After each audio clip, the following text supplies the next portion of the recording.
Hai, Assalamualaikum warahmatullahi wabarakatuh. Baik, terima kasih sebab sudi menjengah sekali lagi dalam aku punya channel. Selamat datang lah dalam aku punya channel. So, hari ni aku nak cerita ataupun aku nak membincangkan tentang cryptocurrency dan pelaburan di dalam kripto.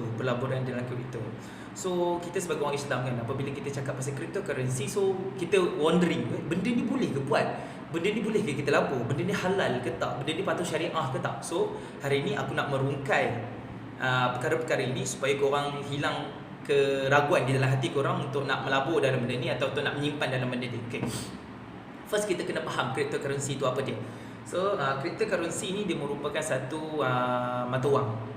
Dia merupakan satu mata wang. Dululah dia merupakan satu mata wang. Dia memang diciptakan untuk buat mata wang dan tidak dikawasi oleh mana-mana badan dunia.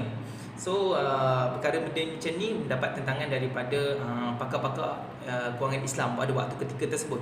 Tapi apabila peredaran zaman berlaku, berlama-lama berlaku, maka ramai pelabur dan pakar-pakar kewangan Islam memandang perkara ini sebagai bukan mata wang. Dia bukan mata wang. Dia didefinisikan sebagai digital asset, digital commodity. Faham tak? Dia bukan lagi sebagai mata wang. So apabila dia mata wang, apabila kita dagang mata wang, dia jadi macam haram sikit lah kan. Okay, lepas tu korang kena faham dekat sini. So kita tak boleh guna pakai aku punya kata, kita kena faham daripada sudut orang yang mengata tersebut, apakah ilmu dan background tersebut. So aku nak petikkan sini beberapa tokoh seperti pertama Datuk Dr. Muhammad Daud Abu Bakar, dia merupakan seorang pengerusi Majlis Penasihat Syariah bagi Bank Negara Malaysia dan pengerusi Majlis Syariah Suruhanjaya Security Malaysia.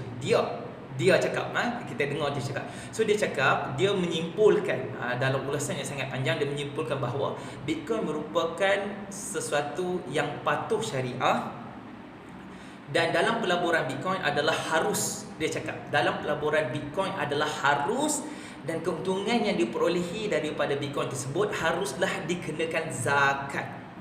Okay, faham tak? So pelaburan. So korang kena faham dekat sini apabila walaupun Bitcoin ni dikategorikan sebagai cryptocurrency pun nama depan pun cryptocurrency, iaitu mata wang kripto. So kenapa dia tak dijadikan mata wang? Nama pun dah jelas-jelas tunjuk mata wang. Okey, dekat sini para ulama ada bukan pakar-pakar Islam ada cakap, dia kata tak semestinya depan tu tulis cryptocurrency ataupun mata wang kripto, dia merujuk kepada benda tu adalah mata wang. Sebagai contoh, dia bagi contoh kuda laut dan juga anjing laut.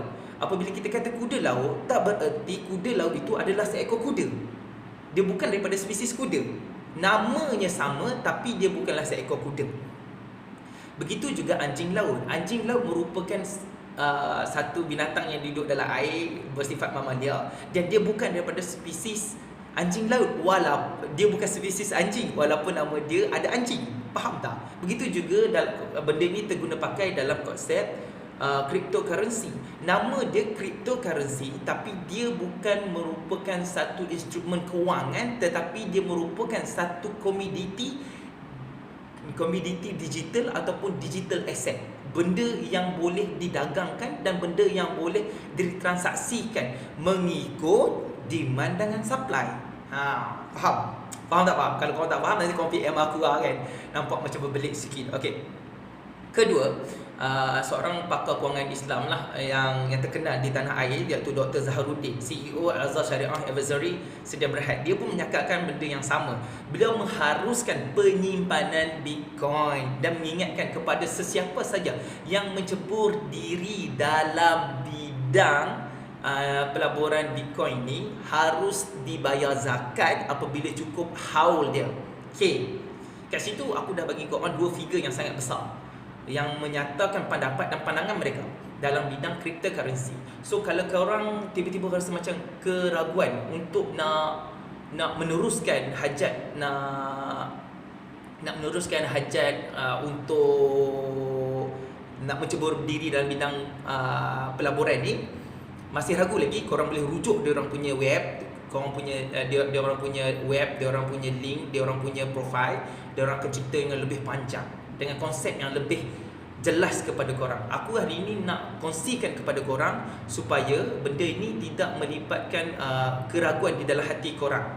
So benda ini merupakan satu perkara yang baru dan harus diambil berat capna oleh anak-anak muda macam kita ni, sebab kita kena ambil peluang. Setiap peredaran zaman akan ada benda baru. Setiap peredaran zaman akan ada benda baru. Zaman dulu minyak petroleum tak ada, sekarang minyak petroleum ada. Minyak petroleum boleh didagangkan, diiktiraf sebagai satu komoditi. Begitu juga cryptocurrency ni. Zaman dulu internet tak ada, zaman dulu apa pun tak ada. Benda ni tak boleh dihalang, kerana macam benda internet tidak boleh dihalang, begitu jugalah cryptocurrency tidak boleh dihalang, kerana dia telah melibatkan digital. So, kita hidup dalam keadaan digital. Okey, aku harap hari ini aku ulaskan tentang daripada sudut syariah lah. Dan bagi sesiapa, walaupun terdapat banyak khilaf yang mengatakan bahawa ini bertentangan dengan syariah Islam, ini pun bertentangan dengan syariah Islam. Ada khilaf yang mengatakan ini boleh dan ini sangat diharuskan. Maka di sini pegangan aku adalah kepada sesiapa saja yang nak buat keputusan untuk mencebur diri dalam pelaburan digital asset ataupun digital commodity ni, korang nak pilih khilaf yang mana korang nak pegang, sila baca hujah dia orang dulu. Kalau hujah dia orang bagi korang pada ketika itu meyakinkan hati korang dan itikad korang, maka baru peganglah. Kalau korang kata haram, maka dia haram. Kalau korang kata ia harus, maka korang yakin dia harus, maka ia harus. Itu saja bagi aku. Sebarang pertanyaan korang boleh cari aku, PM aku, dan aku harap siapa-siapa saja yang belum lagi subscribe aku, korang boleh subscribe aku. Lepas ni aku akan ceritakan kepada korang macam mana korang nak dagangkan ataupun nak buat pelaburan ataupun penyimpanan cryptocurrency ini. Macam contoh Bitcoin, Ripples, Ethereum, Trons dan segalanya.